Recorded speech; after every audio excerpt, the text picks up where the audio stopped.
Hey, welcome back, folks.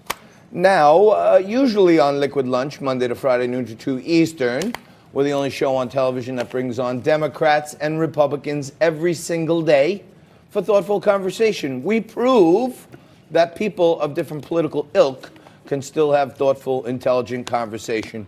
And one of the guys that does it the best, he's been with me from the beginning and way before that, Tim Collins joins us today. Tim is a staunch Democrat.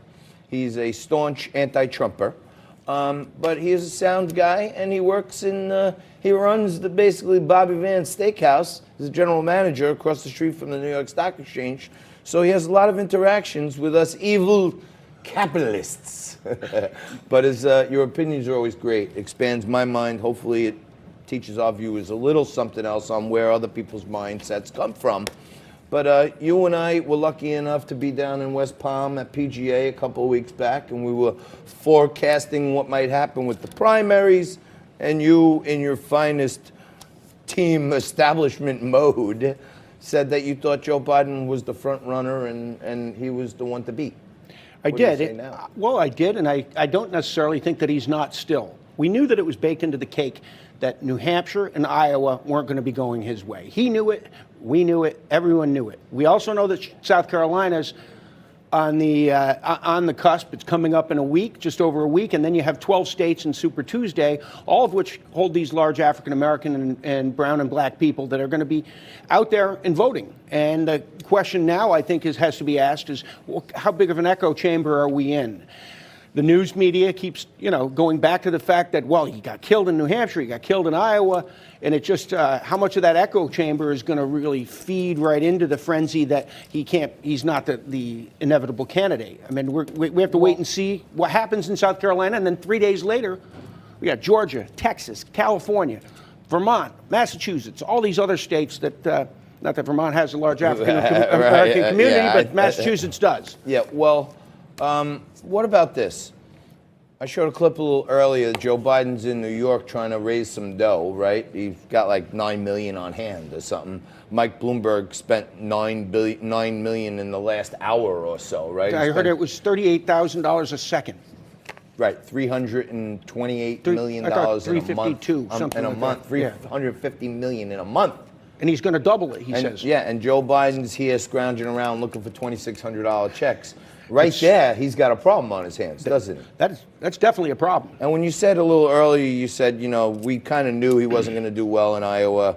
No one thought he would come in just about last of the front runners, which he did in both places. Yeah, well, I mean, I think that the results of Amy Klobuchar were kind of surprising. I think Mayor Pete did way better than people were expecting.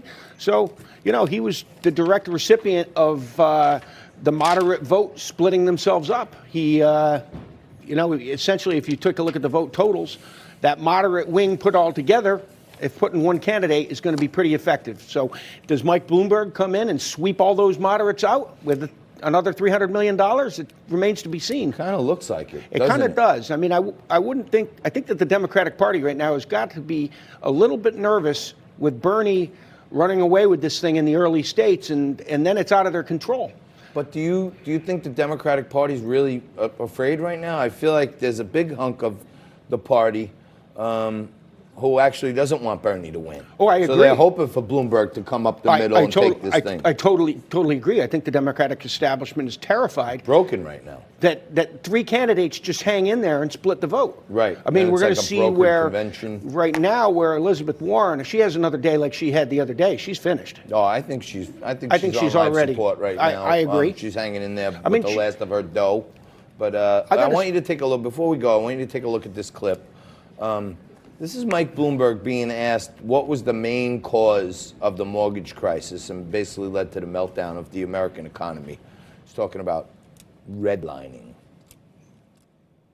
Get here. What are the root causes of the crisis? You can go back. I would say it probably all started back when there was a lot of pressure on banks to make loans to everyone.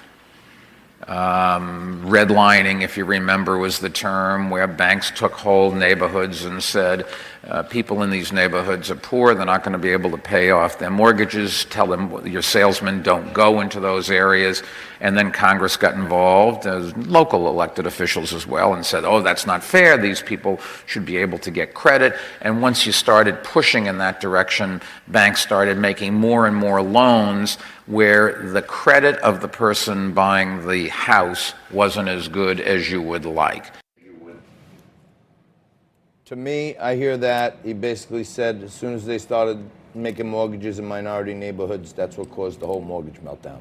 I think he's got a serious African-American problem. He does. I think so. And can he get that from Joe Biden? Like, you know, there's a bunch of, we're from New York, so we both watched in real time Mike Bloomberg buy a third term, overturn the vote of the people. Significant plurality of New Yorkers said, we do not want our mayor here more than 2 terms. And he went and bought his way into a third term. Is he not a threat to democracy? People said Trump was because he might not leave. Is he a threat? I thought that was, personally, that was a troubling development, that a billionaire can come in and just kind of, buy his way in. But, I don't think if he was fundamentally unpopular, he would have been able to get away with it. I mean, I think if you saw Bill de Blasio attempt the same thing, you'd see a completely different reaction from New Yorkers, don't you? Yeah, but I think it was, the way he did it here in New York, and I'm seeing him, he's got Kevin Sheekey, who was his right-hand man as his deputy mayor and running his whole operations. He's got him running the whole national campaign right now. And to me, I see basically a blueprint of, use the philanthropic arms to go out and make some donations to small town mayors' favorite charities and stuff and get them on board. And then let's open some presidential campaign offices right near some Congress people where we can give them a lot of extra resources, and they back me. And I feel like he's doing the same thing. He's buying his way in, clearly. He's buying from both directions as well. He's getting it from both directions. And here we have a unique situation, and I think that this is kind of a dangerous precedent in that we have someone who's worth $61 billion, could throw $10 billion in, it would be totally insignificant. In 5 years, he'll be worth $80 billion with the $10 billion gone. Pretty scary. It's pretty scary because, you know what, I think most people agree that Mike Bloomberg's a fairly philanthropic and decent human being. What happens when a billionaire gets there that isn't? That's what I think we have to ask ourselves. Let me give you a little fun fact, okay? Back in 2008, I ran, me personally, for New York City Council, and I funded my own campaign. I spent a significant amount of money, okay? Now, people are saying that he's having these events where all these people are showing up. I needed to do the same thing. You know what I did? I sent out invitations to 1,000 people and said open bar. So you can get a crowd easy. That, number one, that's what he's doing. But number two, in case you Bloomberg folks are watching, you're not going to believe this. I hold the record for New York City for spending the most dollars per vote in any citywide election. I beat Bloomberg per vote by 10 times on what I spent. Did all 4 people show up to the polls? There were 7 candidates in the race. But I could tell you this. I personally outspent Mini Mike Bloomberg on a per vote basis on a citywide election. So, I mean, a city council election. But I'm joking around. I did do that, but not that I'm proud of it. I came in 4th, and I didn't win a darn thing. But can he win? He definitely can win. I mean, if he is able to coalesce that middle-of-the-road moderate vote, I think absolutely he can win. I think in a toe-to-toe against Donald Trump, Donald Trump is not going to be enjoying that. I mean, we all know he's praying for Bernie to get nominated. And, it's hard to punch down. Like when you got to go down to hit somebody, you don't get everything on it, So Trump's kind of big. But this guy's one of the biggest and best guests we have. And I even take him on the road with me. He's so good so that I could have another perspective at all times. But Timmy, thank you very much. Go check out Bobby Van's downtown steakhouse right across from the New York Stock Exchange if you want to see a piece of American history. It's right there at the NYSC, and a good steak and martini right across the street. We're going to take a quick break right now for all Liquid Lunch fans. Check out when Mike Bloomberg's coming to town because there's going to be an open bar somewhere near you. There's going to be an open bar right here, right after this.